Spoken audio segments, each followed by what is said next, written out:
right, thanks a lot for coming. Appreciate a lot that you have chosen this talk and that you're interested in the topic offline first. Who of the people in this room has heard of offline first before?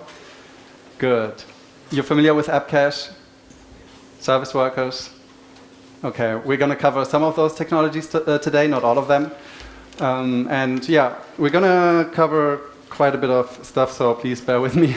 And feel free to ask any questions that you may have when you don't understand anything. I think we have enough time. I think the talk is going to take about 30 minutes. We have 50, so it shouldn't be a problem if we stop every now and then. But first, a little bit about myself, because many of you have no idea who I am. My name is Marcel. I'm from Germany originally, and I'm living in Spain right now. I've been JavaScripting since about 2008, and I work for a company called Hano, which is UK-based. So I work remotely for them. We're a distributed team working across 3 continents, but we're only 7 people, so it's quite manageable. We're mainly doing UX stuff and working most of the time for startups, helping them prototype their ideas or develop new products, digital products most of the time. And we also decided this year to become a social business, because we realized that only working for profit doesn't really motivate us anymore, and that we want to rather put our profits into social projects where we think that good design, because that's really our focus, where good design can have can make a difference and also have a positive impact on the world. So if you're interested, have a look at our website, hano.co. Or follow us on Twitter, which is we are Hano. If you want to know a little bit more about myself, this is my Twitter handle. But I hardly talk about technical stuff there, to be honest. I talk more about craft beer and football. All right.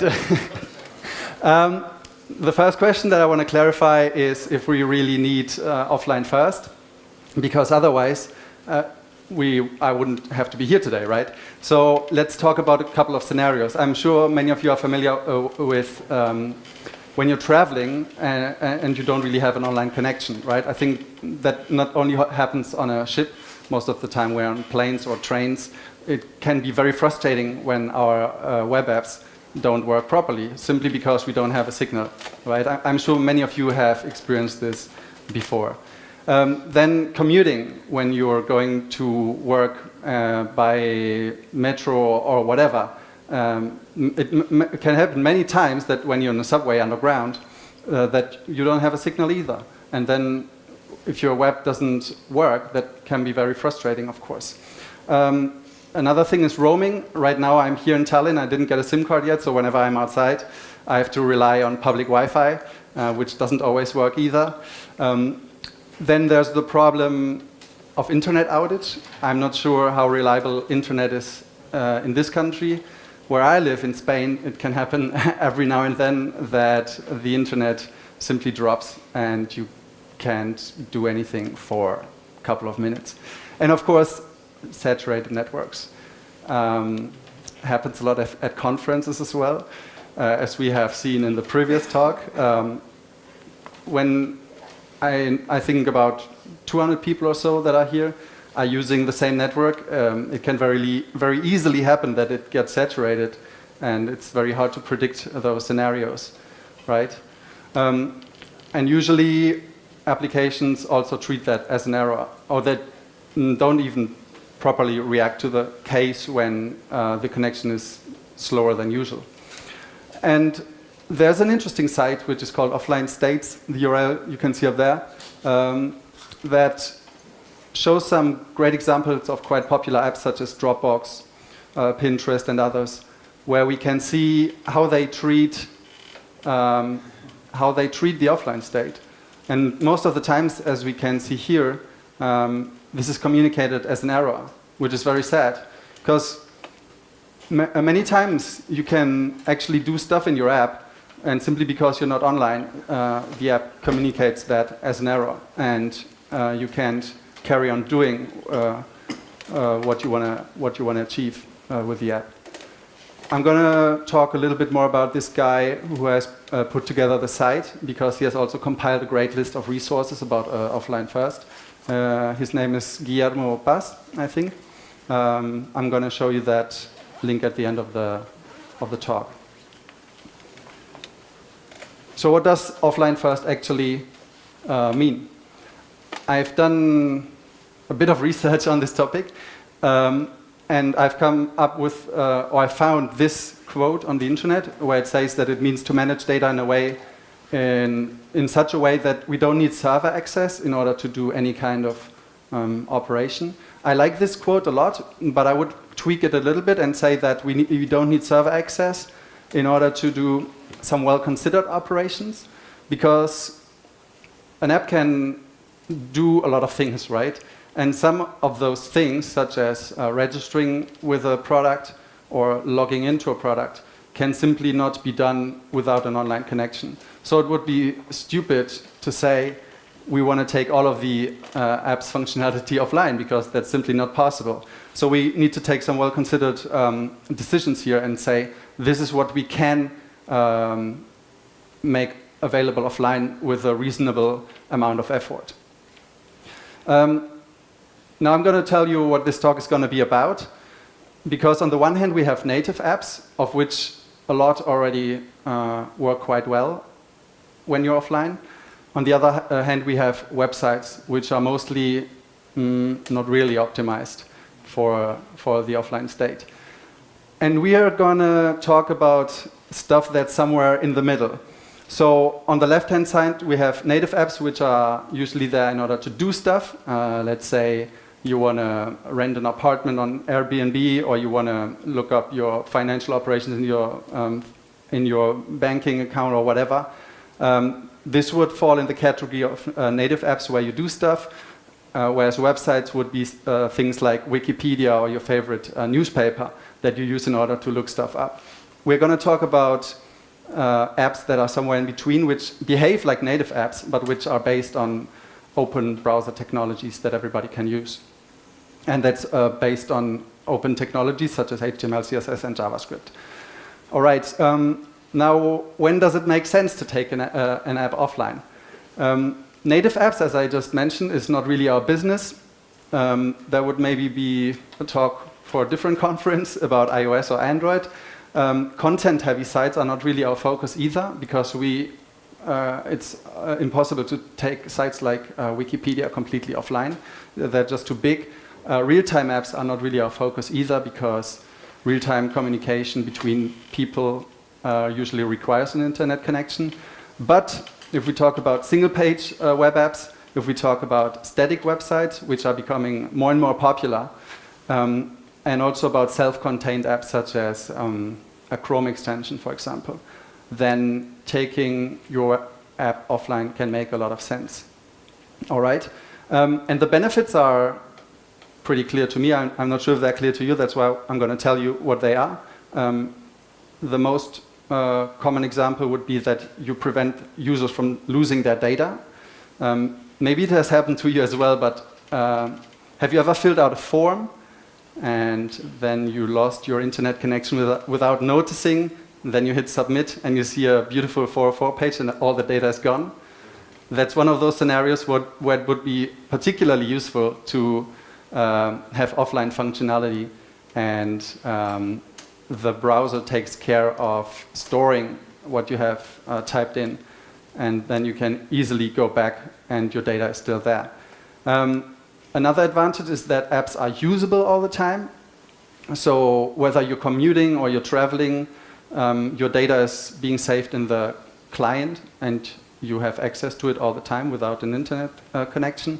And of course, they are usually faster because they do stuff on the client first, and synchronization with the server happens in the background without you even noticing. All right. Now we have covered why we want to do offline first, and the next part is going to be about how to do offline first. All right? Any questions so far? No questions. Very good. Here are the challenges. First, we want to see how we can cache static assets. Then we want to have a look at how we can cache dynamic assets. And then we want to talk about how we can prepare our user interface for the offline state. All right? So these are the three parts that we are going to cover. And I'm going to allow you to ask questions after each of them. Okay, here's a short overview of the different caching mechanisms that are available to us in order to make offline first happen. And we have, as I mentioned before, static data on the one hand and dynamic data on the other. And static data is usually stuff like your HTML, JavaScript, font files, images, and so on and so forth. So the most common browser assets. And dynamic data would be AJAX calls, remote API calls where you retrieve or exchange JSON or XML data. All right?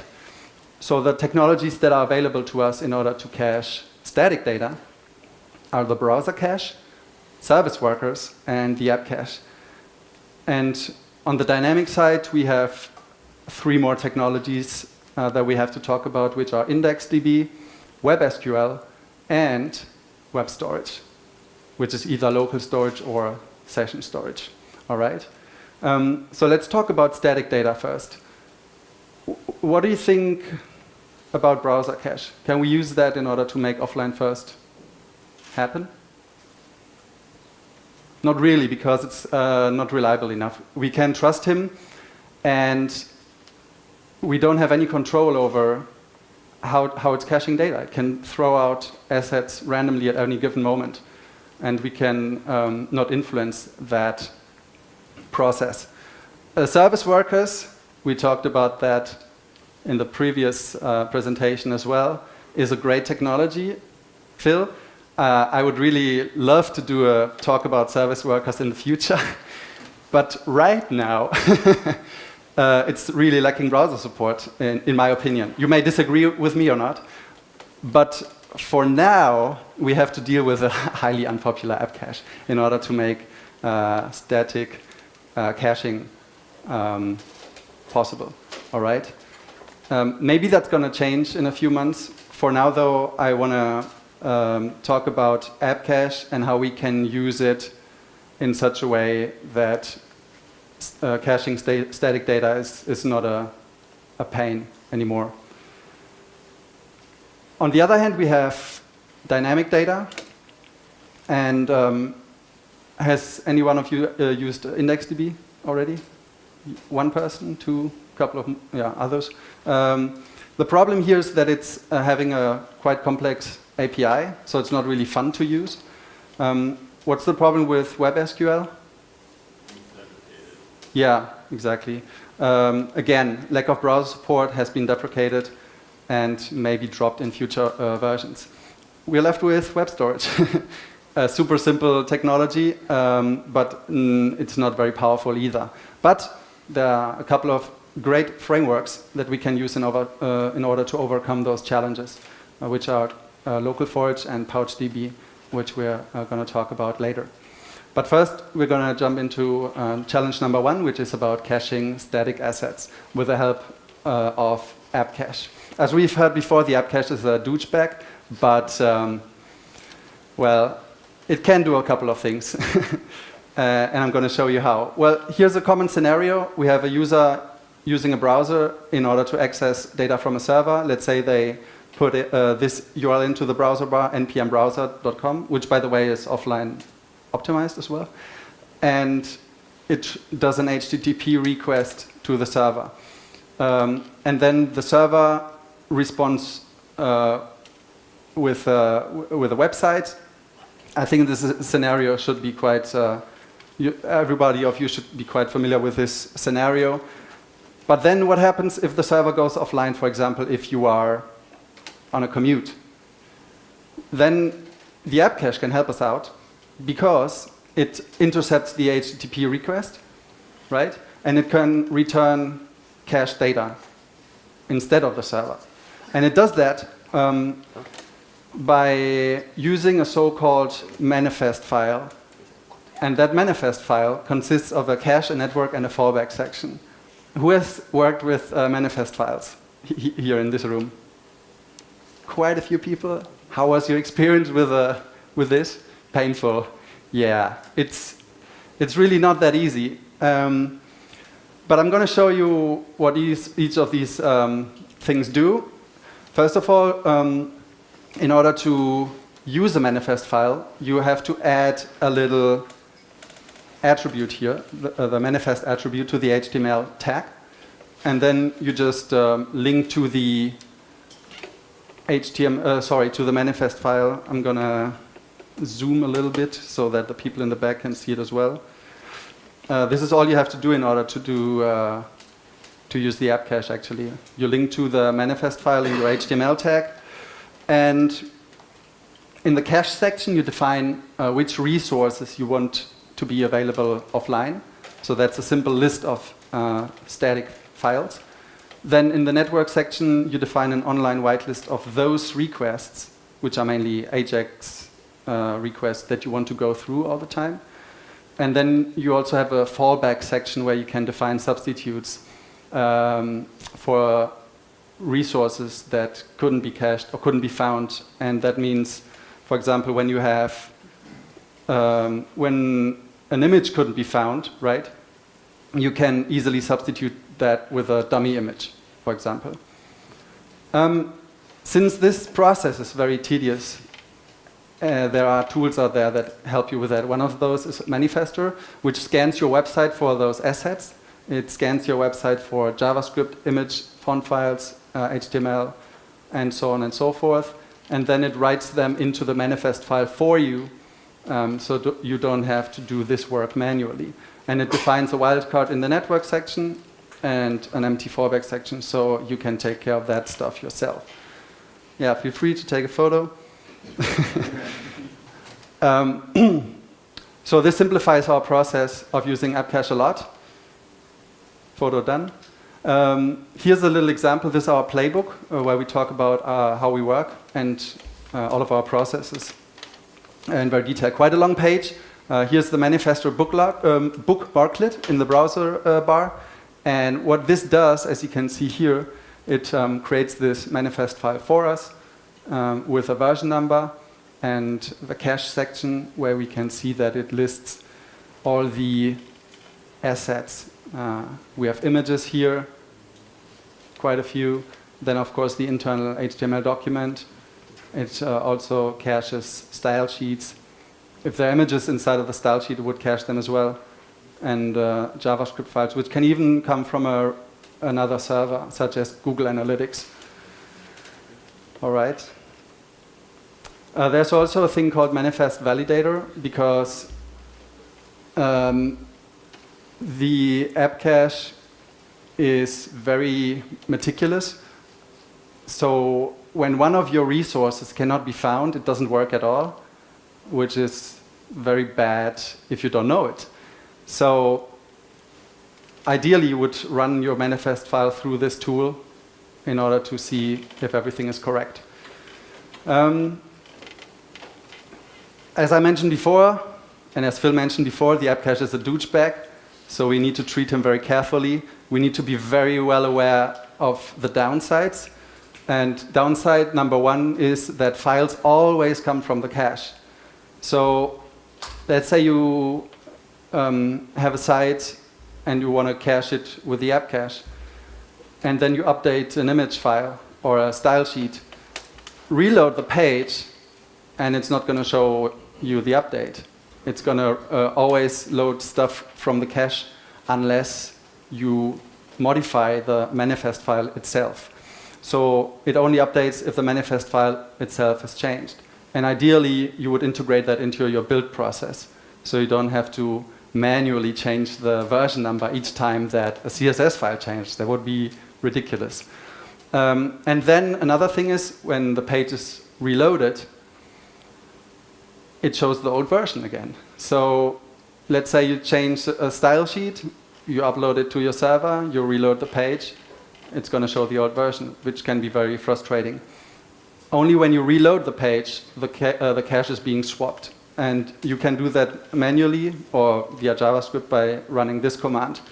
And otherwise, the user will see the old version.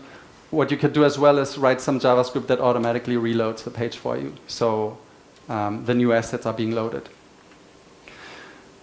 That's exactly the reason why for server-side generated websites, the Appcache is not a good candidate. I would not recommend using it for WordPress sites, sites that rely on an enterprise CMS or whatever, because it's just too painful. I would rather say let it be and wait for service workers to be properly supported. But single-page applications have become extremely popular. I think Jake Archibald wrote the douchebag article a couple of years ago, and since then the whole web apps landscape has changed a lot. And many applications are running client-side nowadays. And you download a bunch of assets one time, and then the app works very well in your browser. And when you cache all those static assets, and many times it's just a minified JavaScript file, so if you cache that, you almost have an offline first optimized website. So even though Appcache is hard, thanks to the change in the application landscape, it has become a little bit easier to work with it. All right? Have you heard of Surge? Yeah. They're doing Appcache by default for us without us having to do anything. So it automatically creates this Manifestr attribute for us. It automatically creates an Appcache with all the files that are part of our repository. And whenever you deploy a new version of your site, it changes the version hash in the manifest file for us. So we don't have to do anything, and our application is optimized for offline availability by default, which is pretty cool. Here's a browser support table for the Appcache. It's been available since Internet Explorer 10. As you can see, it's also available on mobile, whereas the service worker is still not properly supported. And the sad thing is that Safari doesn't really show any commitment to it, and I really hope that's going to change in the future so we can fully embrace the possibilities of service worker. Any questions so far? Great. Then we can move on to the second challenge, which is going to be completely different. Now that we know how to cache static data with the help of Appcache, or ideally using a tool like Surge, we're going to have a look how we can use those technologies here in order to do dynamic caching as well. So again, the typical scenario, user is using a browser, server is not available, we are receiving cache data from the Appcache, and if we use web storage, we don't even need an online connection. So if you do all your functionality with the help of web storage instead of talking to a server, you can make an app available offline without too much hassle. And you can either use session storage, which is available, as the name already says, for one browser session. So when you close the browser, open it again, it's gone. And local storage is available across multiple browser sessions. So depending on your use case, you may choose either session or local storage, but both have the same API. And it's a simple key value store. Has anyone in this room worked with local storage? Yeah, should be quite a few people. It's pretty straightforward. It's a key value store, as I've said. In order to save an item, you would say set item, pass the parameter and the value. In order to get an item, you just pass the name of the key. Gets problematic if we want to save stuff like images or large data sets, because it can only store strings, so it's quite limited, and we have to do all the serialization ourselves. But it has very decent browser support. It's available since Internet Explorer 8, so there's actually no reason you couldn't use it today in production. All right. Now you may ask yourself, why don't we just go for IndexedDB, which is much more powerful? Here's a little comparison table between web storage and IndexedDB. So web storage is synchronous, whereas IndexedDB is asynchronous, so it should be a little bit faster. Web storage is limited to strings, whereas IndexedDB supports large data sets. No indexes, whereas IndexedDB does have indexes, which makes it faster again and also larger. So we can store 40 megabyte more data in there. The problem is with browser support again, because some sub-features are not supported in Internet Explorer, and there's buggy behavior in iOS 8. And as I said before, the API is a little bit complex, so it's not really fun to use either. The problem with WebSQL is that it totally lacks browser support in Internet Explorer as well as Firefox. And as we've heard before, it's no longer being maintained, so it can be dropped in future versions. Now, all of these technologies here, as we've seen, do have some downsides. The local storage has limited storage options. WebSQL is lacking browser support, and IndexedDB has an overly complex API. Thanks to local storage, we can overcome the limitations of local storage, which means it supports all JS objects and it's asynchronous. And it helps us to eliminate browser differences. So it uses either IndexedDB or WebSQL or local storage and always loads the best driver for us, whichever browser we're using. The API is very similar to the one of local storage. We have the setItem method again, and now we can also pass incredibly complex JSON objects, and it's taking care of the serialization and deserialization for us, so we don't have to do that manually. And it also supports promises and callbacks as well. Here we have the getItem method. I can pass that a callback function and then do some further operations with my return value. Cool. Here's a little example. I want to make sure that you can follow and see if I can zoom a little bit closer. So here we have Chrome on the left side and Safari on the right side, just to show you how it's loading those different drivers for us automatically. If we set an item, let's say Topconf, and we pass it an object, very simple one in this case, we can see that it returns a promise, right?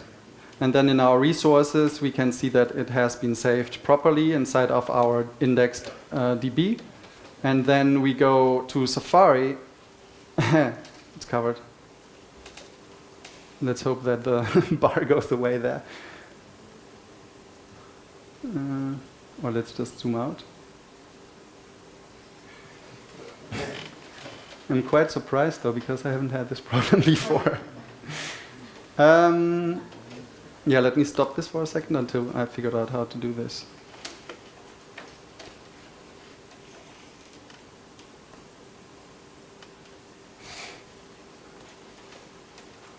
This is where we stopped. Okay, now let's just hope for the bar to magically disappear. Can you try it, maybe, the progress bar? Pardon? Can you try the progress bar?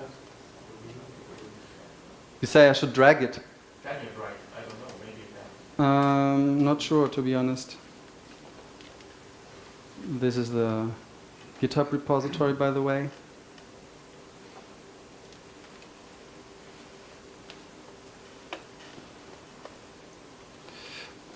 So no, I cannot drag the bar.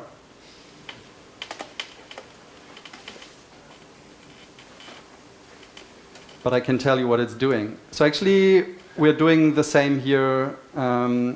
We are using local forage to set an item. And you can see the command here. I'm actually doing the same as in the Chrome window. And then I'm retrieving the same item with the getItem method and writing the output to the console. And it's just returning the object here for us. The main difference between Safari and Chrome is that when I call the driver method, which I think we're at right now, yeah, you can see there that it's returning WebSQL storage, right? Whereas on the left side, where we're using Chrome, it's it's using async storage, which is the equivalent of IndexedDB. So I'm using local forage in both examples, but in one case, local forage is using the web SQL driver for me, whereas in the other case, it's using IndexedDB. All right? Okay, let's carry on. If you want to experiment with this, go to the local forage repository by the Mozilla organization and feel free to experiment a little bit with it. I think it's a great technology which can be used in production today, and it eliminates a lot of the hassle that you usually have to deal with when using IndexedDB Web SQL or local storage. All right, what about syncing? Any idea how to solve syncing? For example, when using any of those technologies. Yeah, please. Couchbase. Wow, great answer. Yeah. I've never used Couchbase though, but I know that. Yeah, exactly. We're going to talk about pouchDB. Thanks for the contribution. And what it does is it takes care of synchronizing the different databases for us. So let's say we're doing something on our laptop computer. It's not automatically synchronized with the app that we're using on our cell phone or wherever. So pouchDB takes care of this synchronization process for us so that whatever we're doing on one device also happens on the other devices as well. All right? A quick introduction to the pouchDB API. Again, we have a key value store, and it's actually the method names are similar to the REST API. We have a put method where we pass in an object. In this case, we have to tell it an underscore ID, which contains the key of the object that we want to save, and then we can pass it whatever values we want to save to that object. All right. Then we have a get method as well, where we tell it the ID of the object that we want to retrieve. So pretty straightforward. And when you do those operations, it does the same thing as local forage does, but now with another API call, we can also sync everything we do across all devices. So there's this magic method here. You're going to tell me later if it's been deprecated. I think it's been replaced by replicate to and replicate from. Okay, we're going to hand over to you soon so you can explain to us how this works in detail. But I think this method still works. I've tried it yesterday. And it's really great because making such a complex thing, such as synchronizing between devices, as simple as this single command here, is really beautiful. The PDB is a local database object, and the remote DB is the remote database which we can instantiate by using this, this command. So we're telling it the address of our remote DB and the name of it, and then by running this command over here, it does all the replication for us. Another example, here on the left side, what I do is I create a local DB by calling the pouchDB constructor. Up here, what I do is I create a couchDB instance. I copy paste the URL of it, and then in my browser I create a remote database. With this URL, I give it a name, and as we can see, it creates the DB for us. Then we go to Futon, which is like the database management system. We see that there's nothing in there. And what we do then is we save an object to our local database with a put command. All right, we call this Topconf Tallinn. Well, actually, we have to save an object, then we give it an underscore ID, the name, and then a few more parameters. And what this does, it writes this object to the local database in our browser, right? And we want to see how we can synchronize this with our remote database. So we're giving it a number of 100 attendees. I think that's not accurate. But anyway, what we're doing now is we synchronize this with our remote database, right? It returns a couple of errors here, which is okay. Then we're going to Futon, and we see that this object has been created, and it contains all the parameters that we wanted to save. What we do now in our remote database, we change the attendees parameter to 333, which may be a bit more accurate. We go back to our browser. We have to save the document, of course. We go back to our browser, and we want to see if this has been saved to our local database as well. What do you guess? Oops, sorry. Do you think that by saving it to Futon, to our remote server, that it has been saved to our local database as well?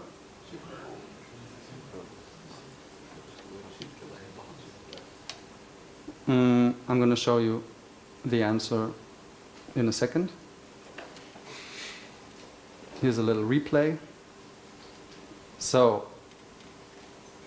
what I'm going to do now is I call my local DB, I call the get method, and I want to retrieve the Topconf Tallinn item.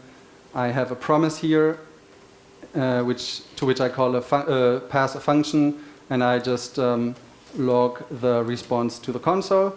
As we can see, there are still 100 attendees, so it hasn't been updated yet. Then I call the magic sync function. All right, I pass the remote database to it. As I can see, it succeeded. And if I call the get function again, I can see that the attendees number is now 333. So with the help of this simple command here, I have been able to replicate the change from the remote database to the local database as well, which is pretty simple in my opinion, and a lot of fun to use instead of doing that manually, which is really hard. How does it handle conflict? That's a very good question, actually. One that I cannot answer in a few minutes. There are several ways to do that. As far as I remember, it's a bit similar to Git. When you have a conflict in Git, it also tells you what has changed, where the diffs are, and so on and so forth. And as far as I remember, there are a couple of callback functions where it gives you the differences, and then you can decide yourself as a developer what to do with it. Maybe the couchDB experts in the back can tell us a little bit more about that. Are you familiar with this? Yeah. Yeah? Cool. Maybe we're going to wait until the talk is finished, and then we can talk a little bit about that. All right. pouchDB is on GitHub, the couchDB organization. Feel free to play around with it. It's really cool. And now we're going to have a look at challenge number 3, which is preparing our user interface for the offline state. Because now we know how to cache static data, and we know how to cache dynamic data. There's nothing more to do apart from informing the user whether he is online or offline, right? There are several ways to do this. But first, let's look at a diagram of a typical offline first optimized application. So first of all, it would ask, am I online? And if I'm not online, then there's no reason to try and access the server, so I'm just going to go ahead with my offline application, all right? If I am online, I have to check whether there are any updates. So if anything has changed locally or remotely. And if that's not the case, I can also go ahead perfectly with my offline application, right? If there are updates, however, I need to see, I need to synchronize them with the server. And after I've done that, I can go back to my offline application as well. So there's only one scenario where I actually need to connect to the server.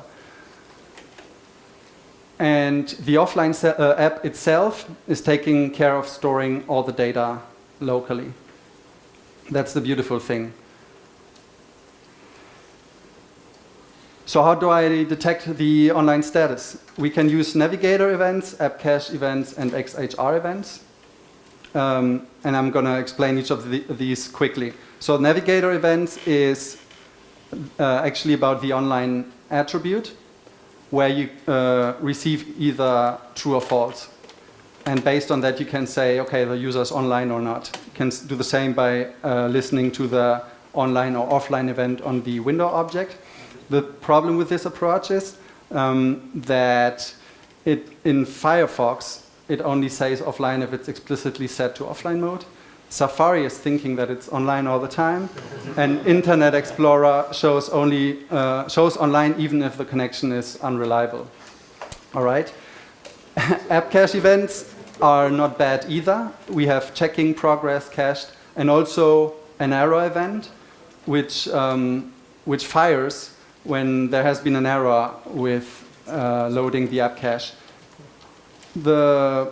The problem with this approach is that it only works on page load. So while your app is running, this event won't fire anymore. And the probably most reliable approach is this one. I'm sure you have seen this construct before. It's a typical AJAX call.